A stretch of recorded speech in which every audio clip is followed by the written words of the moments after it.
Hello friends, स्वागत है आप लोगों का आज के इस सेशन में जिसमें हम लोग यूरोपीय कंपनियों के भारत के आगमन के संदर्भ में सारे इंपॉर्टेंट पॉइंट्स को कवर अप करेंगे। कल जो सेशन हुआ था उसमें हमने पुर्तगालियों के संदर्भ में सारी चीज़ें देखी थी। आज स्टार्ट करेंगे अंग्रेजों से। ये मॉडर्न इंडियन हिस्ट्री का लेक्चर सेकंड है। डेली बेस पे सुबह 10 बजे आपको एक लेक्चर मिलेगा इंडियन हिस्ट्री, जिसमें हम मॉडर्न इंडियन हिस्ट्री को कवर अप करेंगे। चलिए, सबसे पहला पॉइंट जो इंपॉर्टेंट है वो ये है कि कासिम बाजार की फैक्ट्री के जो प्रमुख थे जॉब चारनॉक, इन्होंने अंग्रेजों का जो व्यापार का केंद्र पहले हुगली हुआ करता था उसको शिफ्ट कराकर कहां पर कर दिया, कलकत्ता के पास में एक स्थान है सुतानौती या फिर सुतनौती, वहां पर इन्होंने शिफ्ट कर दिया। लीवेंट कंपनी इसे 1593 में स्थल मार्ग से यानी कि लैंड रूट से भारत के साथ व्यापार करने का अधिकार पत्र प्राप्त हुआ। देखो, ये सारे वो पॉइंट हैं जो एग्जामिनेशन में डायरेक्टली आपसे एज इट इज पूछे जाएंगे। सो हर एक पॉइंट को बहुत केयरफुली यहाँ पर देखिए। अगर अपने नोट्स बनाना चाहें तो आप नोट्स बना सकते हैं।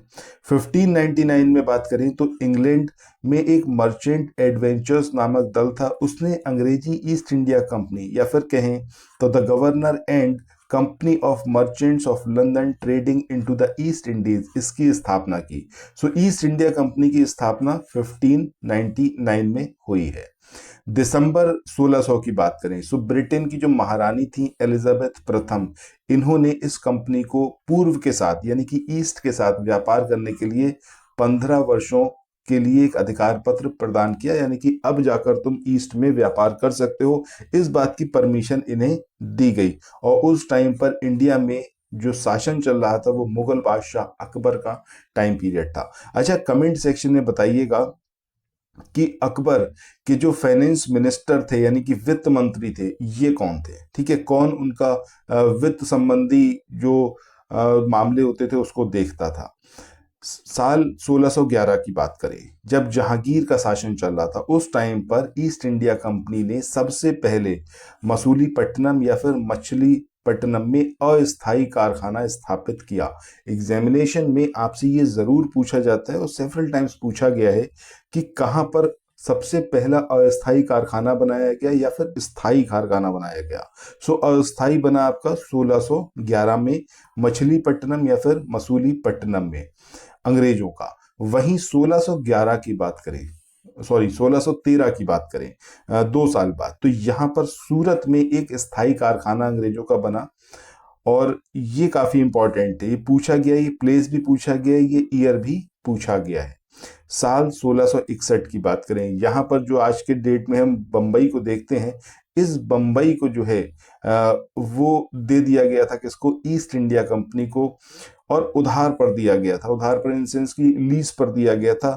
10 पाउंड एनुअल रेंट पर, मतलब 10 पाउंड जो है एनुअली चुकाने होते थे ईस्ट इंडिया कंपनी को बम्बई के लिए। मतलब बम्बई में वो पूरा व्यापार कर सकते थे, उसकी देखरेख कर सकते थे। सो 1661 में इंग्लैंड के जो सम्राट थे चार्ल्स सेकंड, इनका जो विवाह है वो हुआ पुर्तगाल की राजकुमारी कैथरीन के साथ में। कैथरीन के साथ जब विवाह हुआ तो ऑब्वियस सी बात है दहेज में कुछ ना कुछ तो भाई मिलना था, तो दहेज में मिल गया बम्बई। और उस बम्बई को किराए पर दिया गया 1668 में 10 पाउंड वार्षिक किराए पर। ठीक है, ब्रिटिश ईस्ट इंडिया कंपनी को। सो पहले ये बम्बई किसको मिला, इनको मिला दहेज में चार्ल्स सेकंड को, और चार्ल्स सेकंड ने बाद में फाइनली इसको जो है ब्रिटिश ईस्ट इंडिया कंपनी को दे दिया रेंट पर। ठीक है, 1668 में।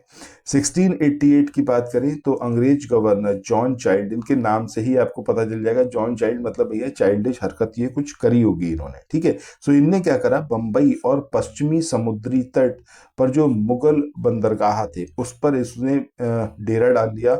और मक्का जाने वाले जो हज यात्री थे उनको बंदी बनाने का प्रयास किया। ऑब्वियसली बात है, जब उस टाइम पर मुगलों का शासन है और आप मुस्लिम्स को टारगेट कर रहे हो और वो इस तरीके से कर रहे हो कि यार वो अपना हज यात्रा पर जा रहे हैं, हाँ वो धार्मिक यात्रा पर जा रहे हैं, आप उसमें जो है व्यवधान खड़ा कर रहे हैं, तो ऑब्वियस सी बात है कि भाई इस पे लड़ाई तो होनी है, उससे मुगल बादशाह मतलब खिसिया जाएगा आपसे। तो वही चीज हुई कि औरंगजेब ने इसको जो है निष्कासित कर दिया हिंदुस्तान से, बोल दिया भैया तुम यहाँ से निकल जाओ, otherwise you will be finished. ठीक है, चलो आगे बढ़ते हैं, कार्नाटिक वॉर के बारे में बात करते हैं। पहला जो कर्नाटक युद्ध हुआ ये 1746 से 48 के बीच में हुआ।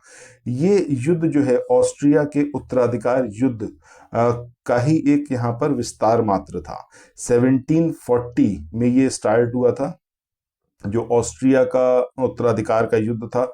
तो ऑस्ट्रिया में लड़ाई चल रही थी, बट यहाँ पर जो है इसको स्टार्ट कर दिया गया। गृह सरकारों की आज्ञा के विरुद्ध ही दोनों दल, चाहे अंग्रेज हो गए या फ्रांसीसी, उन दोनों ने 1746 में इस युद्ध को स्टार्ट कर दिया। यानी कि इन्होंने अपनी कंट्रीज में जो इनके कंट्री हेड थे उनसे कोई परमिशन नहीं ली, ना ही वहां से कहा गया था कि यहाँ पर तुम आपस में लड़ाई करो, चाहे वो फ्रांसीसी हो गए चाहे अंग्रेज। ये लोग तो उलझे हुए थे ऑस्ट्रिया के उत्तराधिकार के युद्ध में, बट यहाँ पर दोनों ही लोग थे। ये जो ईस्ट इंडिया कंपनी थी ब्रिटेन की वो भी थी और फ्रांसीसी भी यहाँ पर थे, तो ये आपस में क्लैश कर गए 1746 में। अंग्रेज कैप्टन था बर्नेट, उसके नेतृत्व में अंग्रेजी सेना के द्वारा जो है कुछ फ्रांसीसी जहाजों पर अधिकार कर लिया गया और यही तात्कालिक कारण बना इस युद्ध का। सो कैप्टन बर्नेट ये जो है कल्प्रेट व्यक्ति था, इसी की वजह से ये वाला युद्ध जो था वो हुआ था, क्योंकि इसने फ्रांसीसी जहाज कुछ ऐसे थे उस पर उसने अधिकार कर लिया जबरदस्ती। इसकी होम गवर्नमेंट ने नहीं बोला था, मतलब ब्रिटिश ने नहीं बोला था, ब्रिटेन गवर्नमेंट ने नहीं बोला था ऐसा कुछ भी करो, लेकिन इसने अपनी तरफ से ये काम किया और उसी की वजह से जो है 1746 में ये युद्ध शुरू हो गया। इस युद्ध के समय ही कर्नाटक का जो नवाब था अनवरुद्दीन, ठीक है, उसने महफूज खां के नेतृत्व में 10,000 भारतीय सेना को फ्रांसीसियों पर आक्रमण करने के लिए भेजा था। सो अनवरुद्दीन कूद गए इस लड़ाई में, ठीक है, अंग्रेजों की तरफ से, और इन्होंने बोला कि भैया हम जो है फ्रांसीसियों से लड़ने के लिए तो 10,000 भारतीय सैनिक दे रहे हैं। अब क्या हुआ, कैप्टन पैराडाइज ये थे फ्रांसीसी सेना के हेड, इन्होंने अडयार नदी पर स्थित सेंट थॉमे एक जगह थी, वहां पर नवाब की जो सेना थी उसको बुरी तरीके से पराजित किया। और युद्ध समाप्त कैसे हुआ, ये जो कर्नाटिक वॉर था पहला, ये युद्ध ऐसे समाप्त हुआ कि जैसे ही वहां पर उत्तराधिकार का युद्ध खत्म हुआ ऑस्ट्रिया में, तो यहाँ पर भी इन लोगों ने आपस में लड़ाई करना बंद कर दिया। सो ये लड़ाई देखें तो एक तरीके से मतलब बिना मतलब की थी, लड़ कहीं और रहे हैं, उसके कॉन्सिक्वेंसेज यहाँ पर बना दिए, ना किसी से परमिशन ली ना कुछ। अनवरुद्दीन जबरदस्ती इसके अंदर कूद गए, उनसे तो किसी ने सहयोग मांगा भी नहीं था, वो जबरदस्ती आके इस लड़ाई में कूद गए और मुंह की खाई इन्होंने। ठीक है, चलो आगे देखें, एक्स ला शापेल की संधि ये 1748 में हुई, जिसकी वजह से ऑस्ट्रिया का जो उत्तराधिकार का युद्ध था वो समाप्त हो गया, जो कि 1740 में स्टार्ट हुआ था। इस युद्ध की समाप्ति के साथ ही अंग्रेजों को मद्रास जो था वो फिर से प्राप्त हो गया। ये सारी चीजें इसके अंदर इंपॉर्टेंट हैं। चलो एक बार इसको रिकैप कर लेते हैं। यहाँ पर कर्नाटिक वॉर 1746 में स्टार्ट हुआ, 48 में ये एंड हुआ। जैसे ही ये एंड हुआ अंग्रेजों को मिल गया मद्रास।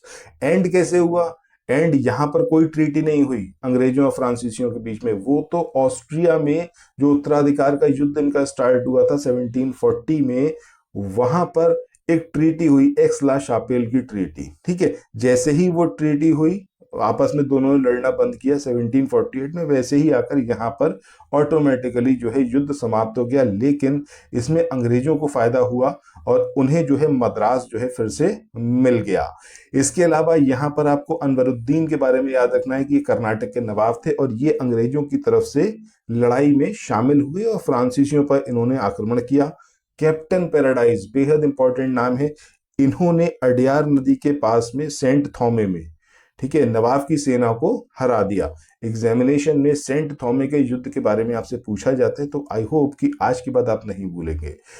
इस युद्ध को इनिशिएट करने वाले व्यक्ति का नाम क्या था, वो था आपका अंग्रेज कैप्टन बर्नेट। इसी ने पूरी लड़ाई शुरू करी थी। अगर ये फ्रांसीसियों के जो जहाज थे उस पर अधिकार नहीं करता तो ये युद्ध आगे होता ही नहीं। ठीक है, सो कैप्टन बर्नेट अंग्रेजों का, कैप्टन पैराडाइज फ्रांसीसियों का, जिसने नवाब की सेना को हराया। तो ये सारी चीजें आपको यहाँ पर याद रखनी है।